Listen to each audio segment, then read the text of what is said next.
The source of this transmission has been identified as the Event Horizon.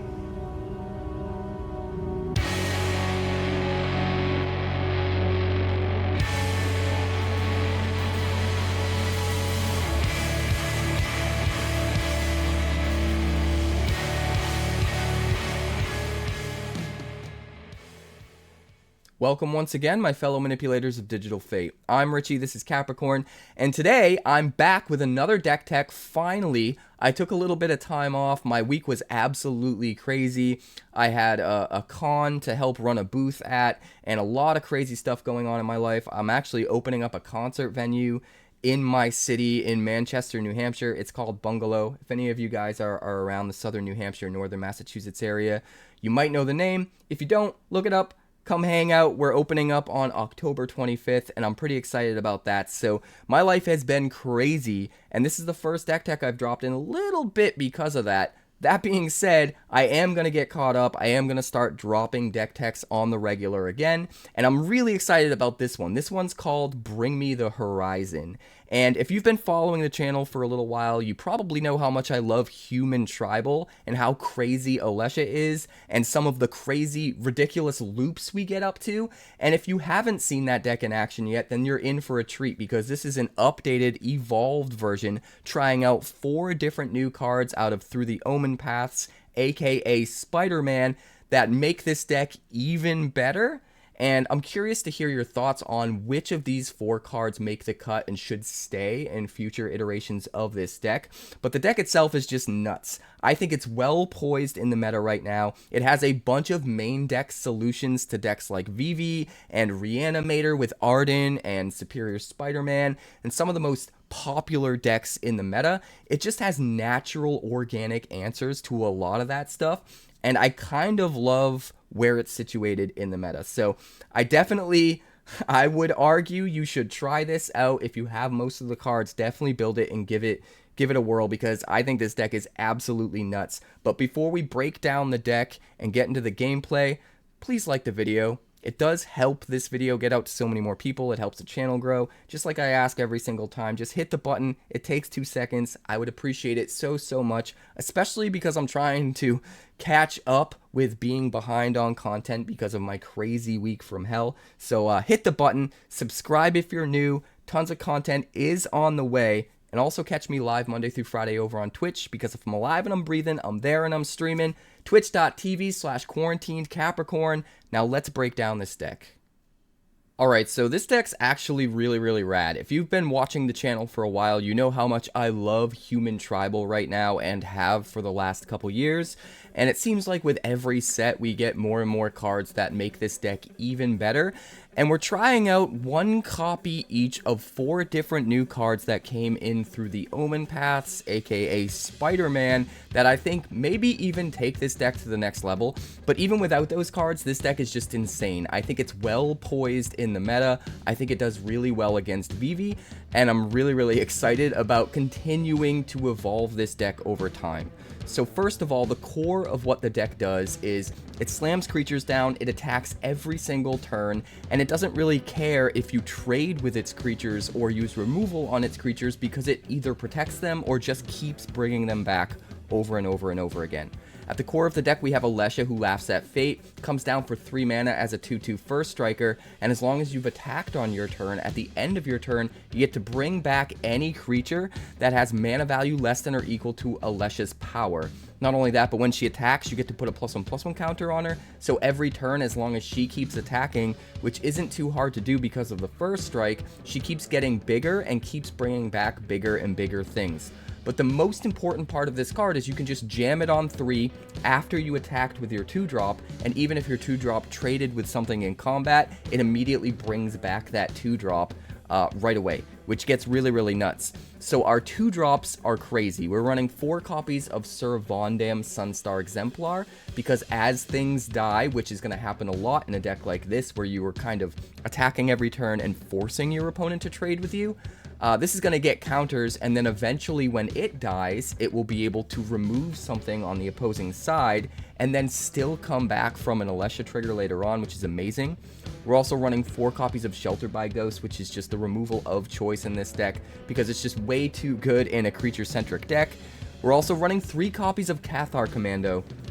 And this card is one of the reasons why I think this deck is really well poised against Vivi, because the Cathar Commando can very easily, very efficiently just kill an Agatha's Soul Cauldron in game 1, in best of 1, without even having to worry about sideboarding. And what's even better is you can just keep bringing the Cathar Commando back from the grave with the Alesha over and over again, so that you can keep killing Agatha's Soul Cauldron or any other problematic artifacts or enchantments, which is really nice. We're also running 4 copies of Bulwark Ox, which can not only spit counters out onto creatures when it attacks while saddled, but more importantly, you can sacrifice the creature to give all creatures you control with counters on them hexproof and indestructible until end of turn, which means you can constantly use it to protect the Alesha so that the Alesha can keep bringing things back, with the Bulwark Ox being something that the Alesha itself can bring back so that you can keep protecting. So you set up this almost infinite loop where you can just keep attacking willy-nilly, keep protecting your board state, and keep bringing back the Bulwark Ox, which is nuts. It's also worth pointing out that the Bulwark Ox is the only creature in this entire deck that isn't a human. Most of our mana base is built around having colors specifically for humans. We've got 3 Cavern of Souls and 3 Secluded Courtyard in order to do that. So we do have to lean pretty heavily into white with the rest of our mana base to make sure we can play something like the Ox on turn 2 if we need to. Looking at the 1-drop slot, in addition to the Ox, we also have 4 copies of Zack Fair, a 1-drop that comes in with a counter, so it's a 1/2. You can pay 1 and sack him to give any creature you control indestructible until end of turn and put his counters on that creature. So Zack is a really good way to also protect Alesha. Between the 4 Bulwark Oxes and the 4 Zack Fairs, it's really, really hard to get rid of the Alesha or really anything on the board, and every time you sack the Ox or the Zack, it can just keep coming back with Alesha's ability, which is nuts. We actually have 4, 8, 9, 10, I think, different ways to protect the Alesha itself and our entire board, and one of them is a new card that we'll get to in just a minute. But let's talk about the 1-drops other than Zack. We're running 1 copy of Cecil Dark Knight, 1 mana 2/3 Death Touch. If you get down to half your life total or less, then you get to flip it into a 4/4 lifelink that when it attacks makes everything indestructible, which is kind of nuts. If you can attack with your whole board indestructible, even if they block and kill the Cecil, then at the end of combat, at the end of your turn, the Alesha just brings back the Cecil so that you can just keep doing it. It gets really, really crazy.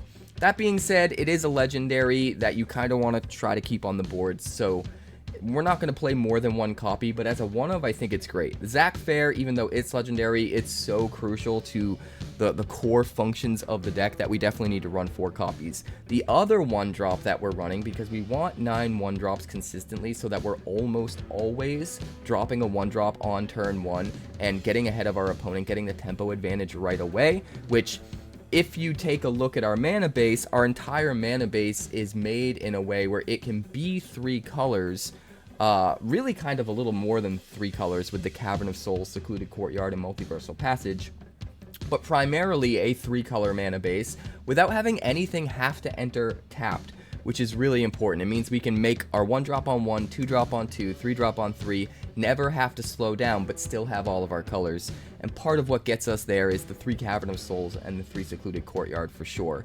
But we've got these 4 veteran survivors to round out the 1-drops, because not only are they a human and a pretty decent 1-drop because of the fact that they're basically a Savannah Alliance with upside, but they have this survival ability where at the beginning of your second main phase, if the creature's tapped, you exile a card from a graveyard, and once there are 3 or more cards exiled, it gets +3/+3 and hexproof.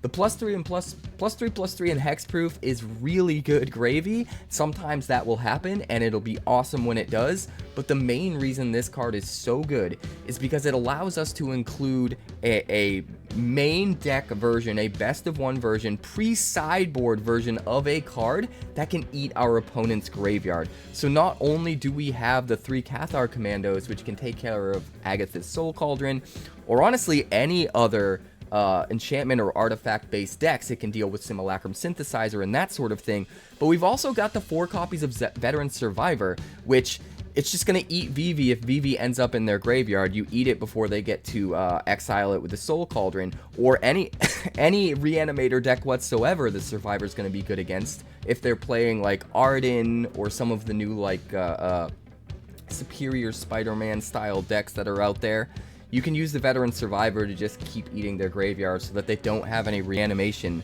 targets. But you get to fit that, slot that into your deck without slowing down what the deck is primarily trying to do, because you're still playing a 2-power creature on one. You're still getting that tempo advantage that you get to swing in with every turn, while also turning on some of these checks and balances to protect you against some of the really popular, really powerful archetypes in the format right now. Moving on to the 3-drop slots, the rest of the 3 drops, we've got 1 Kellen the Fae-Blooded, which is mostly just in here for the Birthright boon. We can pay 2 mana to search up a Shelter by Ghosts. So in reality, Kellen just kind of feels like a 5th copy of Shelter by Ghosts, which is really good. But it also gives you the value of having another human here that you can play, that helps you be aggressive. So there is a little bit of extra value tacked on there as well. We've got 1 copy of 𝐴𝐻𝐵𝐿, since this deck just wants to swing every single turn no matter what. Doesn't really care what it trades with in combat. Dropping an 𝐴𝐻𝐵𝐿 that you get to trigger with your attack just seems like a no-brainer. Build you up a bunch of gnomes. Eventually you could maybe even hold back some of those gnomes as chump blockers if you need to. But this card is just pure value in a deck like this where you want to attack every single turn. And then we also have 1 copy of Joshua Phoenix's Dominant. This allows you to discard cards to draw cards. Sometimes you need to do that. Sometimes you're performing so well that you don't have anything in your graveyard to get back with the Alesha. And Joshua lets you put something in there to immediately bring right back onto the battlefield with Alesha's ability, while also drawing cards. But another thing that's really important about Joshua is if the game drags on a little bit later, you can pay 5 mana, tap him, exile him, return him transformed, and after a couple of turns where he triggers a drain for 2, he ends up triggering this Chapter 3 on Phoenix Warden of Fire, and triggers Flames of Rebirth. Return any number of target creatures with a total mana value 6 or less from your graveyard to the battlefield, exile Phoenix, and then return it to the battlefield as Joshua. So it's another way to get back the Alesha if the Alesha dies, and some of the other cards that we might be sacrificing, like Bulwark Ox or Zack Fair, or maybe a Sir Vondam that we traded and got rid of one of their problematic permanents. It's just another way that we can potentially get back all the things we want to get back. So not only do we have like 9 or 10 different ways to protect our board with stuff like Bulwark Ox and Zack Fair, but we also have a bunch of ways to bring stuff back. We've got the 4 Aleshas, we've got the 1 copy of Joshua, and we've got some new cards that we're going to talk about in just a minute. But first, the last old card that is in this deck, 3 copies of Elegy Acolyte. And this is a card that I didn't use in older versions of the deck, but the more I tested with it, the more I realized it's super, super good. Not only are we constantly trading our creatures in combat or sacrificing them, having them die, so we get to always trigger the Void on the Elegy Acolyte and just get free 2/2s every turn, but it's also a lifelinker, helps us get back some life, and whenever we deal combat damage to the opponent, which we're going to be doing all the time since we're not afraid to just swing everything every turn, we get to draw a card and lose a life. So Elegy Acolyte kind of does everything we want in this deck while also being a human, and it just makes perfect sense. Kind of want to play 4, but I think 3 is the right number, at least for now. You want to consistently get to 1, but you don't necessarily want multiple copies mucking up your hand. Now, let's get to the new cards. That's where things get a little bit spicy. And for this version of the deck, we're only running 1 copy each of these new cards, because I'm kind of trying to feel out which ones are better, which ones deserve to be in the deck more, and I'm already pretty happy with how all of these cards are performing. So first of all, we've definitely got a Demi of the Silk Shoots. This is a 3/2 for 2 mana with Flash. Has the ability to pay 1 mana to give it flying until end of turn, but the most important part about this is you can also pay 1 mana, sacrifice a Demi, creatures you control gain hexproof and indestructible until end of turn.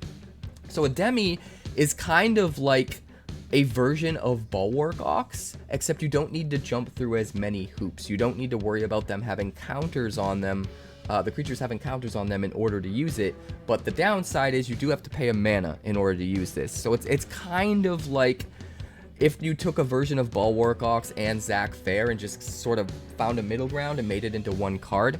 And it might be worth including at least one copy of this. It is legendary, so I get a little bit worried about including more than one, but as a 9th thing that can just protect our board, it seems worth at least trying. And I honestly think after using it, it's a pretty awesome card for this deck. If I had another 1-drop that would be worth adding so that we can still have 9 1-drops in the deck, I might replace one of the Zack Fairs with a second Ademi, but it's hard to say at this point. I don't really think there are any other 1-drops that are super crucial to this deck, so I think maybe the 1 copy might be right. That being said, it's definitely worth having one of these. The ability to basically have what feels like a Bulwark Ox or a Zack Fair, except you also have the ability to flash it in. You also have the ability to potentially deal with flyers. There's a lot of just silver lining value packed in. We're also running 1 copy of Vigo, Enforcer of Yg's Crossing. This is another card that can bring things back after they die. More importantly, we play this for 3 mana. It is a human, so it fits with our mana base with Cavern of Souls and Secluded Courtyard. And when it enters, you get to return any creature card with mana value 1 or less from your graveyard to the battlefield just straight up. So a lot of times, if we are curving out, we're dropping one of these 1-drops on 1. Veteran Survivor, Zack Fair, Cecil, whatever it might be. Especially if we're up against a deck that's worried about keeping their graveyard and we drop a Veteran Survivor. A lot of times our opponent's going to use removal on one of those 1-drops. Pretty early on. So by the time we get to turn 3, we drop Vigo, we just bring back the 1-drop they were scared of that they wasted their removal on, and it's like it never left. And I think that's good enough to try as well. The fact that it's a human and fits into our mana base just feels awesome. And then even though you need green in order to transform Vigo into End of Yg's Crossing, you can actually get access to green with your 3 Cavern of Souls or 3 Secluded Courtyards. Now, in order to use the Cavern of Souls, you would have to play it as the backside right away, because you can only use that mana as mana of any color if it's casting a spell of the chosen type. But the Secluded Courtyard can make green for abilities for humans, which this can absolutely use to transform. So you do have to be a little bit careful with how you play Vigo and how you line up transforming it, but you've also got 2 Multiversal Passage, so there's an offhand chance that maybe you don't have the Secluded Courtyard or the Cavern of Souls to line things up correctly, but you could still drop, you know, a mid-game Multiversal Passage naming green if you don't have to worry about the rest of your colors. And so there is a little bit more consistency there. And if you do end up flipping it, it just turns into a giant 5/5 Menace Trample Haste that when it attacks, you get to sack a creature, draw a bunch of cards, put something from your hand straight onto the battlefield. It's just absolute gas if you get to that point. Most of the time, we're going to win before we get there, and I actually think the front side is more valuable in this deck than the back, but having that back available is still some nice silver lining value, and I absolutely love it. We're also trying out 1 copy of Makti and Itla Sky Snarers, a 2/2 legendary spider human hero with flying for 2 mana, and artifacts and creatures your opponents control enter tapped.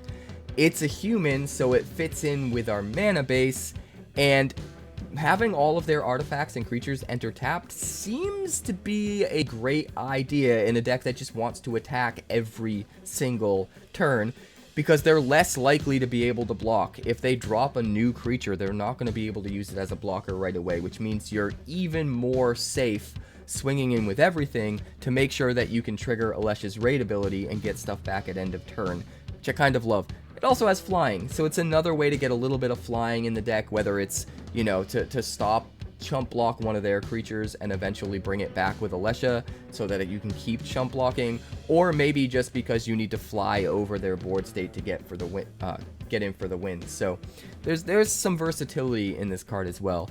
The last card that I want to talk about, which I'm very, very pleasantly surprised with and will probably go up in number, Conius Horizon Splicer. I absolutely love this card, to the point where I ended up naming this deck after it. A 4/4 legendary human scientist villain, so it is a human, for 5 mana in the colors of Orzhov. When he enters, you exile up to 1 target non-land permanent and up to 1 target non-land permanent card from a graveyard, and then when Conius dies, you put him on the bottom of his owner's library if you do, return the exiled cards to their owner's hands. So first off, he is a human, fits in with our mana base, works really well in this deck. He's a little bit expensive, but I think people are sleeping on this card, and he's very underestimated for a couple of reasons. First of all, 5 mana is a lot. Second of all, they can get back their thing.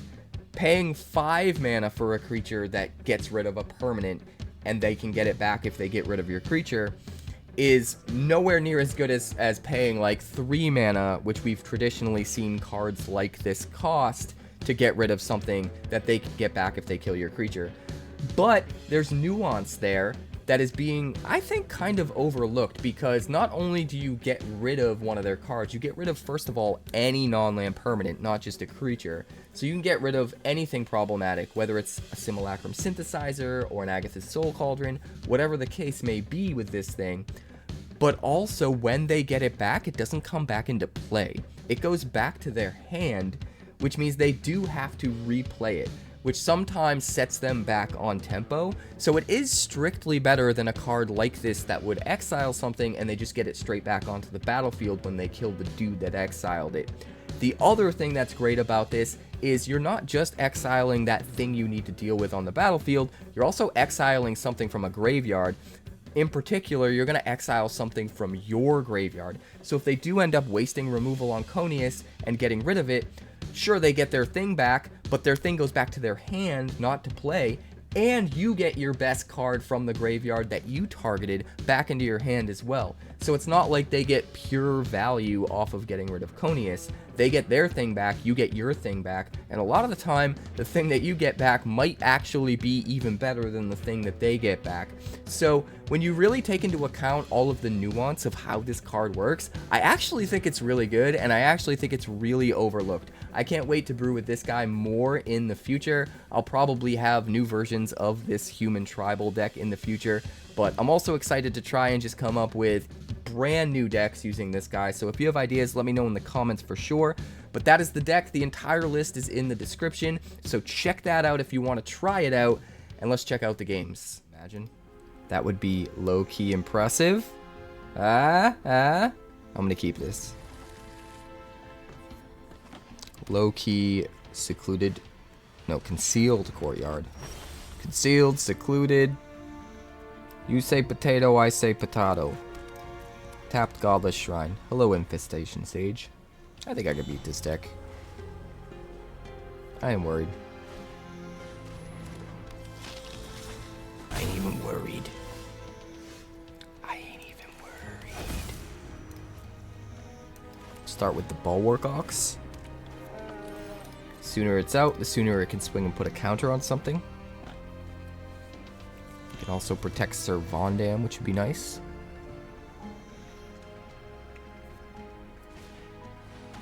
Vengeful Blood Witch. How vengeful is the Blood Witch?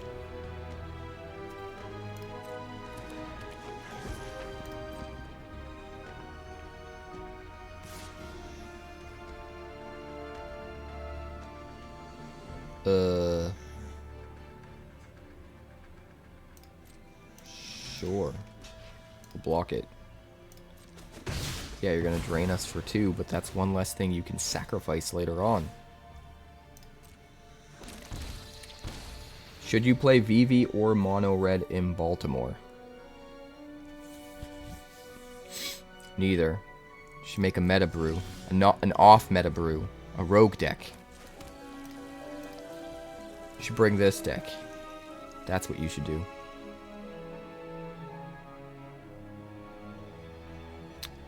Listen, man. I tells them like I sees them.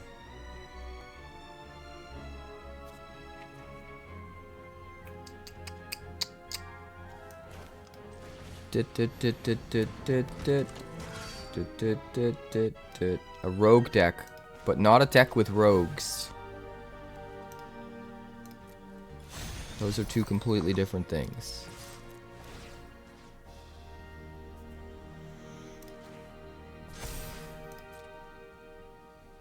Hello, sir. Would you like to trade one of your Vengeful Blood Witches and 2 of your sack fodders? I will allow it.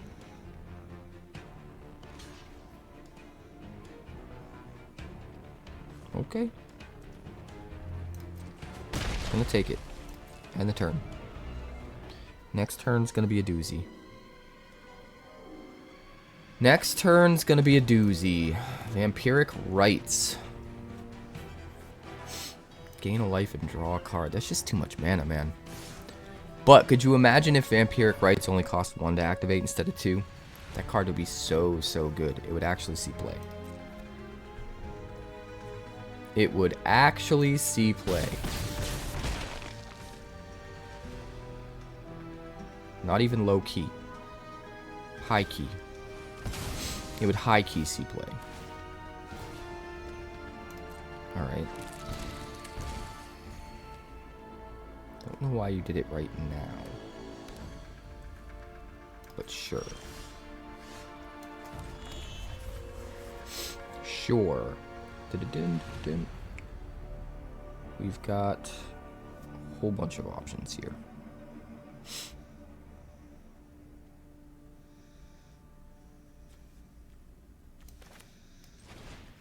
We're going to do this first of all. Eat a Blood Witch. Then we're going to go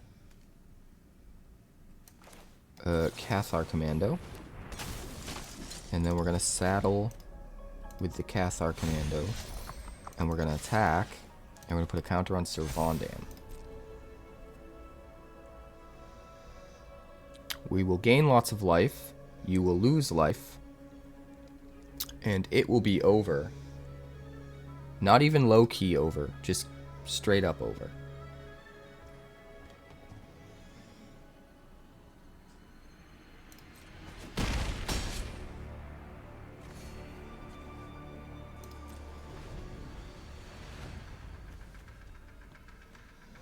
Keel over.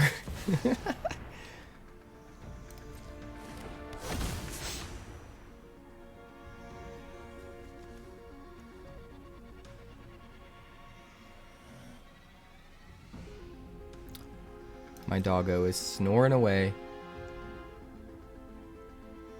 McSnorstein. McSnorstein over here.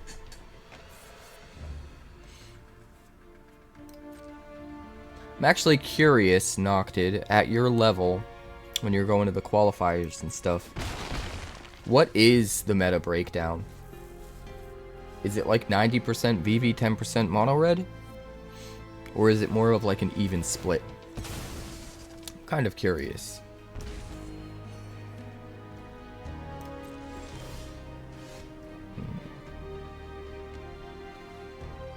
Dark Confidant.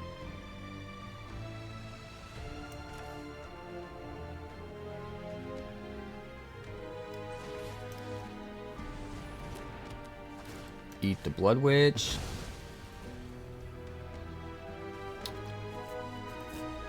I mean, I know it is at the highest point as an average, but I'm curious specifically about the kinds of tournaments that 𝐀𝐫𝐞𝐳 goes to.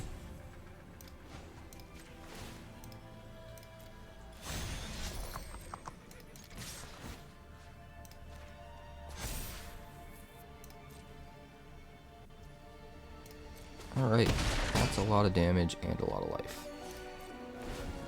We're going to hold up the ability to flash one of these in.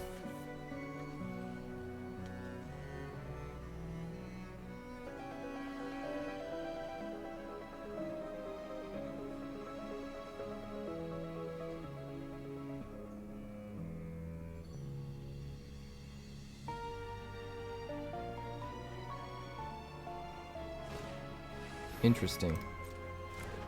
Interesting.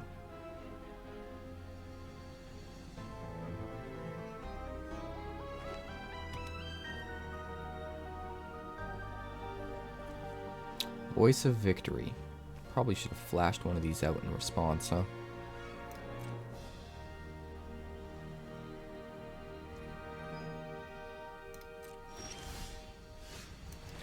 More human than human.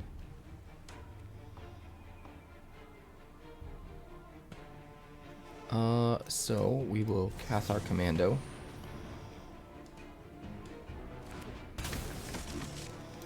we will saddle with the new Cathar Commando. I've got a plan. What's your plan got to do with me?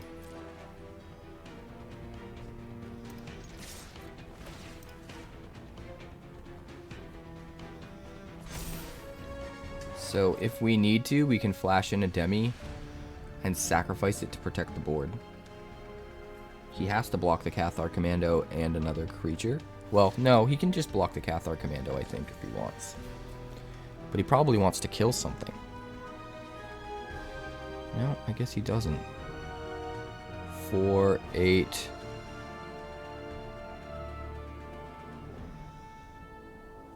I mean, I guess we just pump up the Servandam by doing this. And then he has to respond.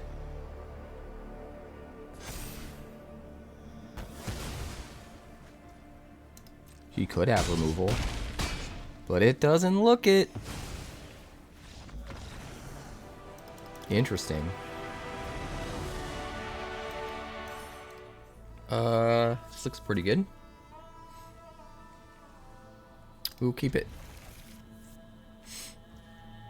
We'll go Cavern of Souls for human. Start with a veteran survivor.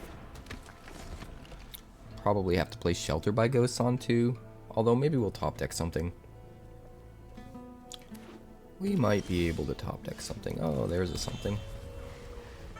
There's a something that we need to top deck. Hello, Glimfeather.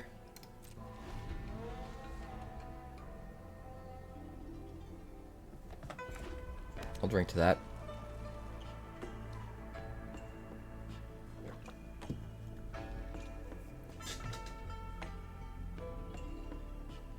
Show me what you've got.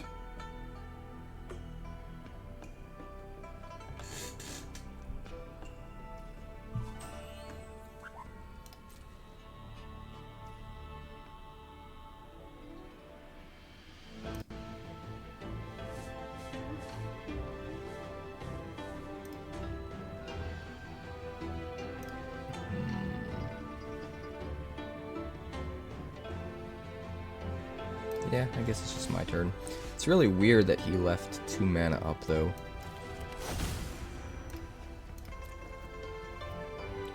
Really bizarre.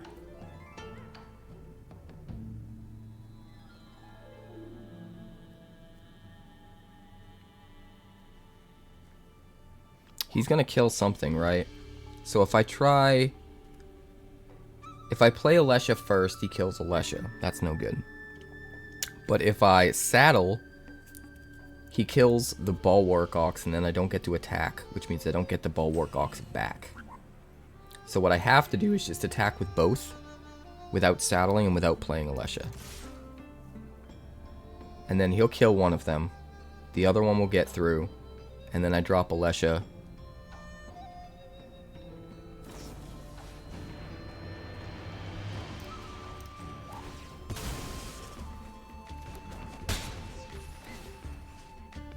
Eat the Abrade. Drop the Alesha.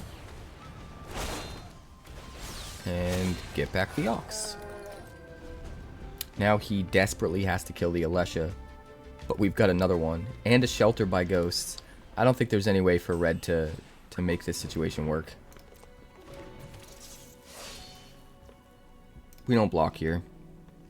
He's obviously going to have Pump. Just let him through. We can race him at this point. There's not a whole lot. There's not a whole lot he can do about it. Sure, you can kill Alesha. That's fine. We're still racing you. We are still racing you.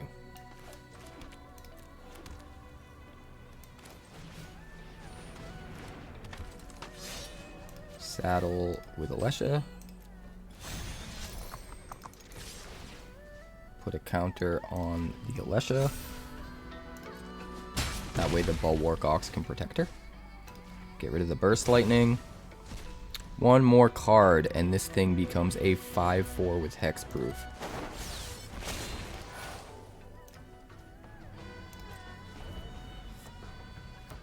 Very nice. Whatever you got, do it now. Shelter by Ghost is coming down next turn, and you're going to be very unhappy. Turn inside out. Sure. That's fine.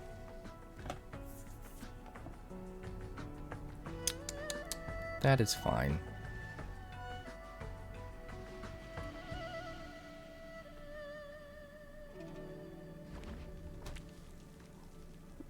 This thing's about to get really big. We'll take 6.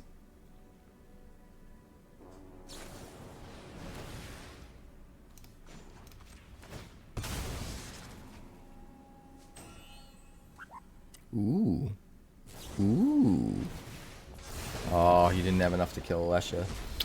You're going to be very unhappy. You are going to be very unhappy, sir. That's like an auto win. You may scoop now. You're allowed to.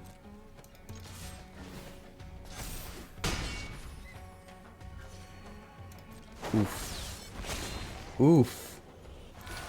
Bulwark Ox protection. Brutal. Absolutely brutal.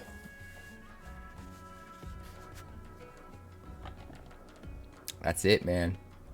There's nothing Mono Red can do in this situation. Absolutely nothing. What are you gonna do? Nothing. You're gonna make a chump blocker. You're gonna turn him inside out.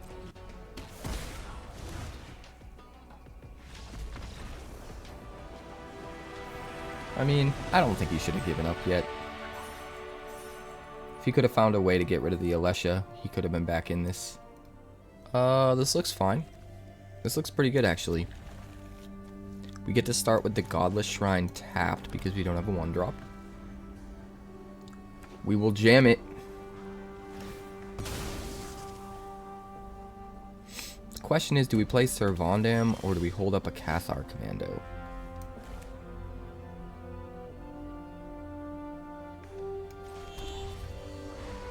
I think we play 𝑠rvonDam. No, we want to make sure we can attack, right? If we get to attack and trade with one of his creatures, we can bring back the thing that attacked with the Alesha, second main phase. So we want to try to, like, set up that potential scenario. Alright, well, we'll flash out the Cathar Commando. More human than human. Alright, we will attack. I guess we just play out the Alesha. Because we have 2. Normally I wouldn't drop her unless it's a turn where I get to use her. But because we have 2, and we want to try to stay mana efficient, I think it makes sense. We can play both the 𝑠rvonDam and the other Cathar Commando next turn. Sabo Tender. What is this deck? It's not a Stuma.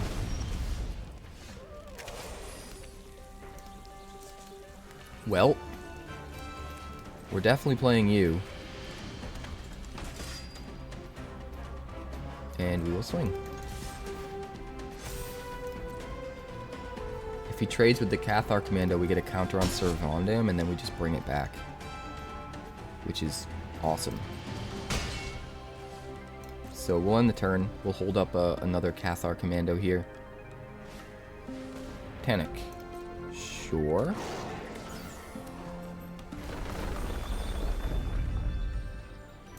This deck seems ambitious. Sunny Munchkin says, my life has changed a lot and I can't come around much, but I've been checking you out since COVID. Appreciate you, dude. I watch your shorts and I just wanted to let you know while I had a moment. I appreciate that, Sunny. I appreciate that a lot. It's been difficult for me as well. There's been a lot of changes for me over the years, especially since COVID. So, I know the feeling. We could destroy the lander token if we really wanted to. I don't think we really want to, though. We'll play the Cathar Commando. Ah, a sheltered by ghosts. How glorious. Goodbye, 𝐀𝐫𝐞𝐧𝑚.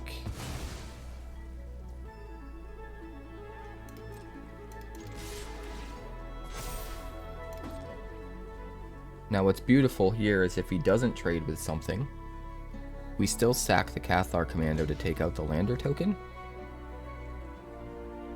And then we get back the Cathar Commando.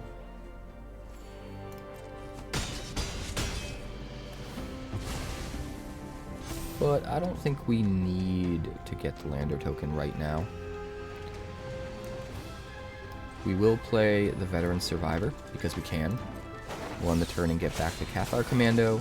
And then we do get to hold up a mana to still sack the Cathar Commando if we really want to. But I think if he tries to play something that gets value off of the lander, then we do it. We do want to lean towards doing it more than not doing it because we have nothing in our graveyard right now, and we get to get something back every single attack.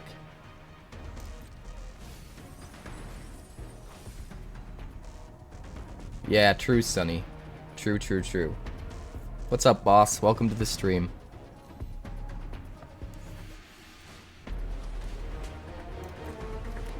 Another town greeter. Good game indeed.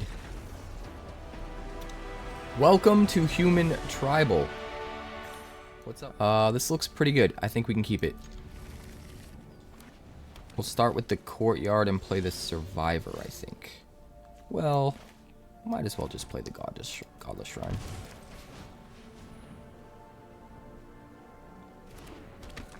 Probably play the Ox next turn. The sooner it gets to attack, the sooner it gets to start putting on counters.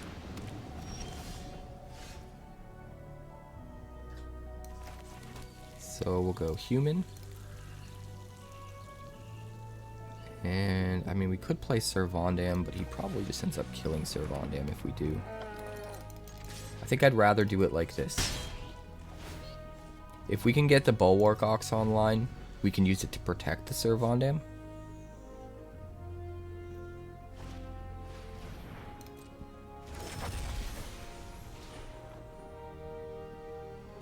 Nice, nice. Sounds good, boss. Sultai is life. Is it, though? Because you're playing what looks like mono white. So I don't know if I believe you. I think you're lying to me.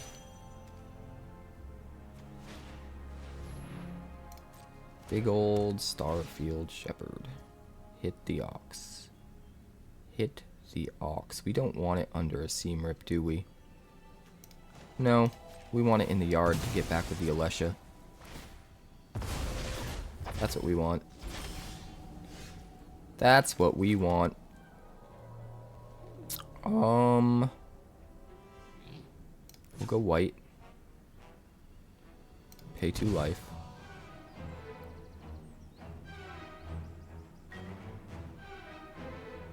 Do have a few different options here. I still think this is probably the best one though. Submit 0. Play the Alesha. Get back the Ox. Pass the turn. We're getting there. Plays a Giada. You Giada be kidding me. Pass 2 attackers. Okay, my turn. Cavern of Souls, naming human. Do we just play Elegy Acolyte? I think we do. I think we do.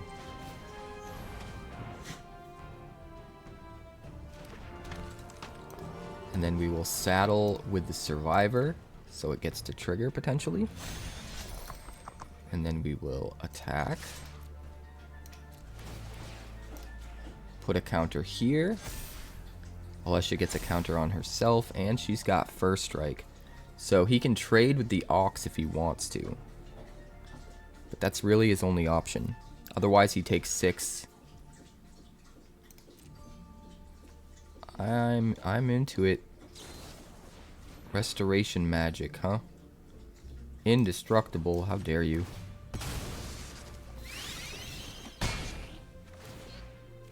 How dare you. We'll get rid of that. And trigger. Void triggers. Alessia triggers. Just everything. It's fine. I have not worked out my version of Reanimator deck. Grixis, though. It'll be coming. It'll be coming. Sheltered by Ghosts. Well, I don't have any counters on my Elegy Acolyte, so that's probably what he takes. Oh. He thinks he's going to take Alessia. Yeah, that's not happening. That's not happening. And he scoops. Yeah, he should have taken the Elegy Acolyte. Absolutely. Alright, this looks okay. We don't have the red, but we don't really need it yet. We can start with the Shrine and get a Veteran Survivor out right away. He's going to be very, very unhappy if he's playing anything that requires a graveyard. A Swamp and a Link Breaker. Alright. Well, we'll go Bulwark Ox and pass the turn. We do not want to trade our Survivor for a Link Breaker. That is for sure. Timeline color.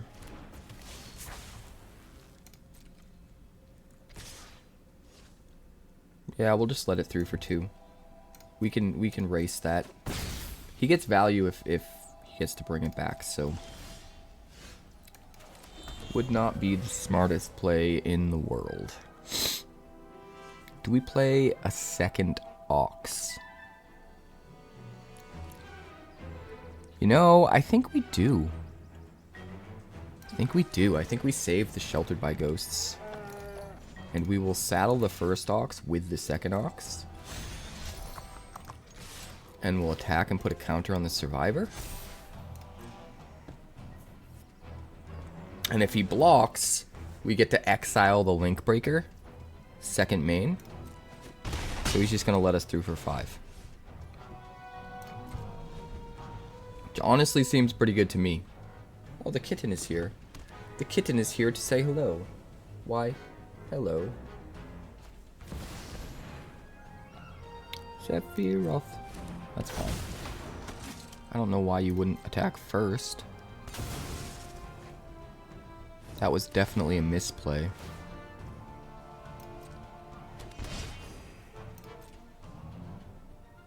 That was definitely a misplay.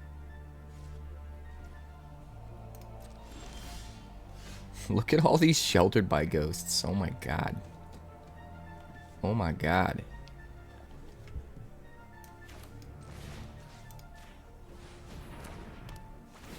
Well, we'll eat the Sephiroth. Sephiroth.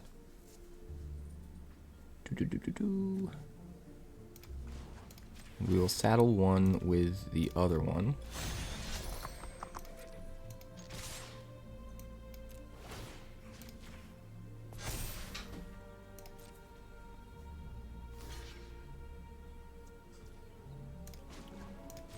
Sacrifice.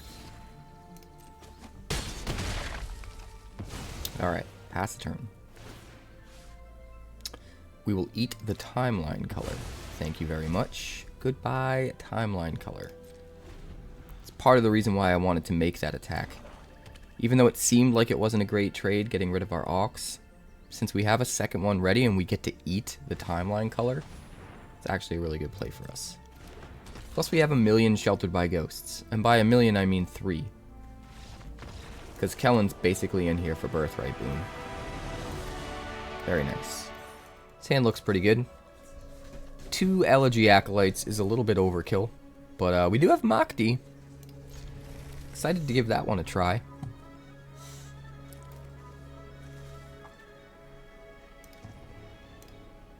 Alright, we're going to name Human and start with the Veteran Survivor. Do we get 𝐴𝑣𝑘 out or 𝐂𝐿𝐷? Kind of hard to say. Definitely white, definitely untapped.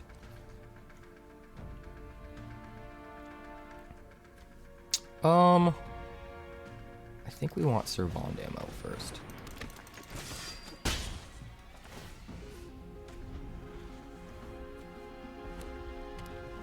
Let's see. Dollmaker's Shop, sure. Another Multiversal Passage for black. This time we can enter tapped. We'll go 𝐂𝐿𝐷. And we'll swing. Because why not? Artifacts and creatures your opponents control enter tapped. Human. Time to jam the Elegy Acolyte. And let's draw some cards. Man, our opponent's just doing nothing. Just nothing. Whole lot of nothing. Geological Appraiser. Got a single 3-drop, huh? Okay, hit the favor. He might be able to combo off and stay in this, but like... I don't think so, man. I don't think so. This looks pretty good. We'll keep 7.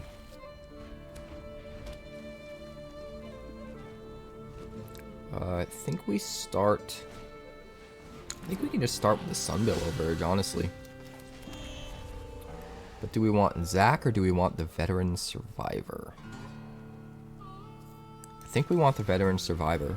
We want to try to bait out his removal. He doesn't want us to trade with the Hired Claw.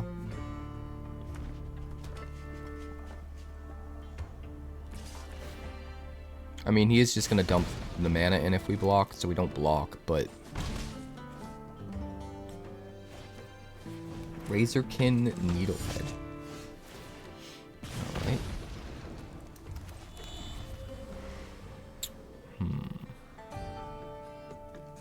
I mean, we could Shelter by Ghosts right now. Problem is, if he has a shock in his hand and he has a 3rd land, he just kills the Survivor.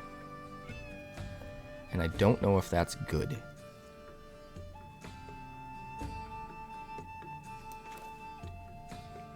I think we're gonna wait 1 turn. First strike while attacking.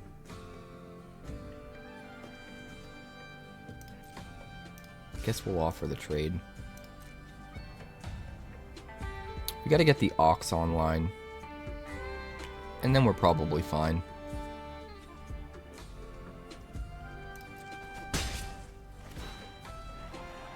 Alright, end the turn. End the turn, my good sir.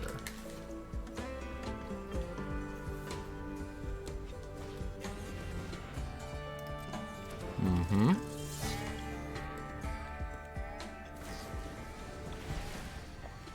How dare you? How dare you? Yeah, that wasn't that bad.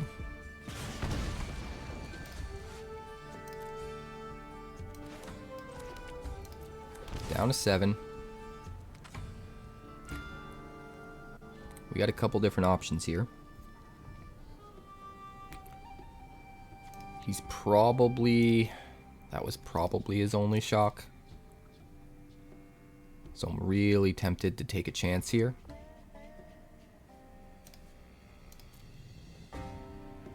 Really, really tempted to take a chance here with Shelter by Ghosts. We do need to get some life back.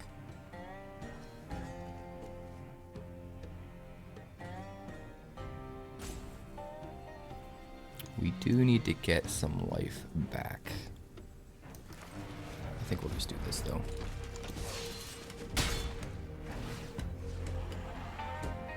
Eat your Burst Lightning. Get back the Bulwark Ox, even if it's just a chump blocker. We definitely want to Shelter by Ghost next turn, but I don't know. I think having 2 blockers and one of them having First Strike just might be better. For now. Screaming Nemesis, sure.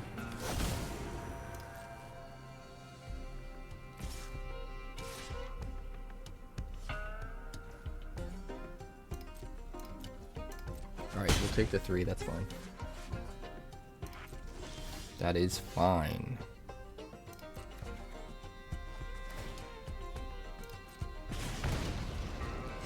Alright, we definitely want to play Sheltered by Ghosts. 100% on the Alesha. Eat the Nemesis.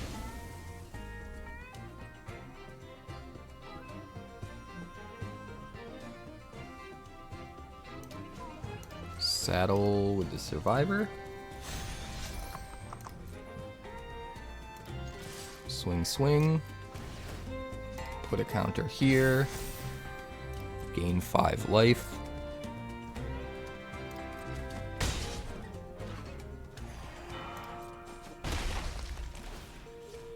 And then we play a blocker. Specifically playing Zack Fair because he comes with a counter, which means Bulwark Ox can protect him if he's got removal. We just want to make sure we don't block anything with Trample, if we can help it.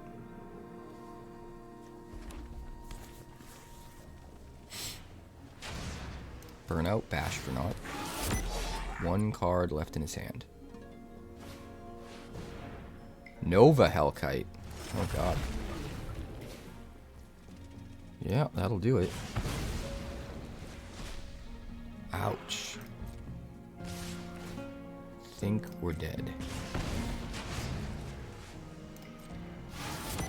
Maybe? No, we're not dead. We're not dead.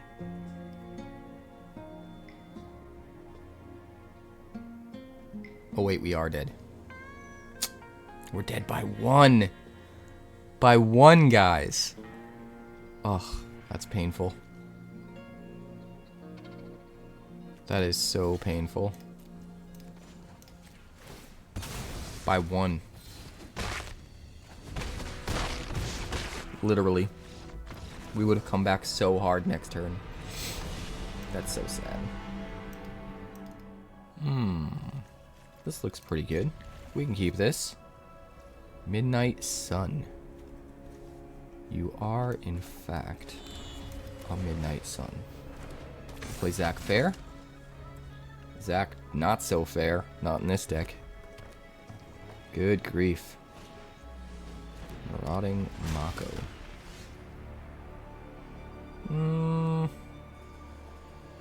You know, I think we'll actually let him keep that and get some counters on it first, and then we'll eat it. We're going to start with the Ox. We'll get in for a point of damage because we can. End the turn. Let's make him waste some triggers, get some counters on there before we eat it. Prof's Eidetic Memory.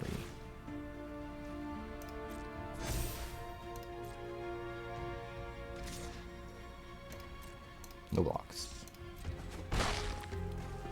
No blocks, sir. Human. Do we want Sir Vondam instead? I think we do. I think we can still wait on the Sheltered. Honestly. We'll saddle here with Zack. And we'll attack here and put a counter on Sir Vondam. Hit for 2. Now we have double protection. We can use Zack to protect Sir Vondam, or we can use the Ox. There isn't a whole lot he can do.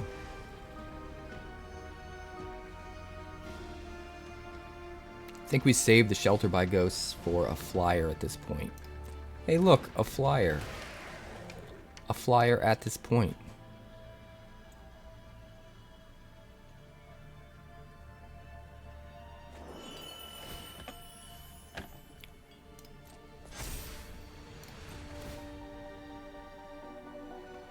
Fill him up. Would you like to attack, sir? I would love to kill your Mako. Would love to.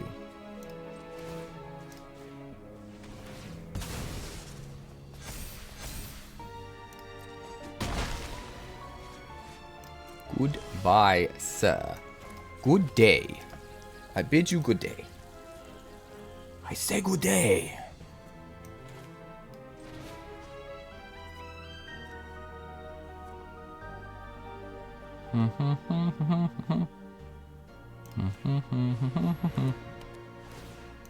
Get out of here. And then we'll play Cathar Commando. And then we will saddle with the Cathar Commando. And we will attack. We will attack for a lot. I'm going to put the counter here so we can protect the Cathar Commando with the Bulwark Ox. Although at this point, we're so far ahead that maybe just getting a little bit of extra damage in and gaining a little more life would have made sense. I don't think we put the counter on the Bulwark Ox no matter what. Because we don't want it to feel bad when we inevitably, eventually, have to sacrifice it.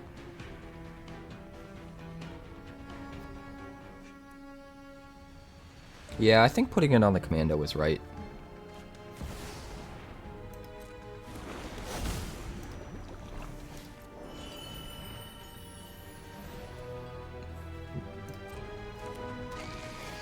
You do whatever you gotta do. Here's where Cathar Commando comes in real handy. We can kill the Soul Cauldron, we can kill the fear of missing out.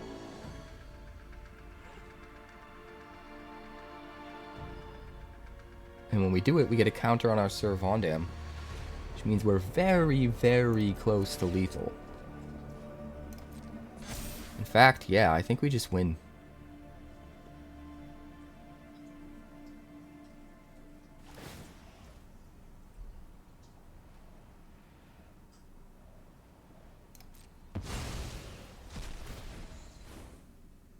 I mean, sure.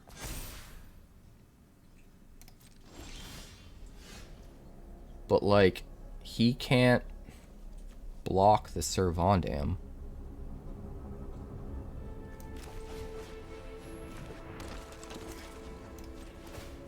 Saddle with the Survivor. Put a counter on the Ox. Doesn't matter what he blocks, we've got lethal. We've got lethal. Lethality.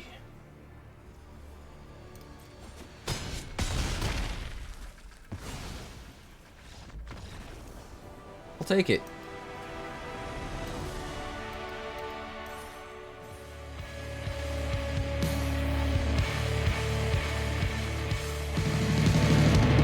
Thanks so much for checking out my channel. I'd like to give a huge shout out to all of my patrons over at Patreon. Without you guys, this channel would not be possible, so honestly, thank you from the bottom of my heart for all of your contributions. If you haven't yet, like and subscribe. The more likes we get and the quicker we get them, the bigger this channel will grow and the faster it will grow. I'd love nothing more than this channel to become something very special for you guys, but it's entirely up to you how fast that happens. Also, if you'd like more deck techs, that's somewhere over there. And if you'd like to see what else the channel's been up to lately, that's somewhere up that way. Also, subscribe, circle below, do all the things.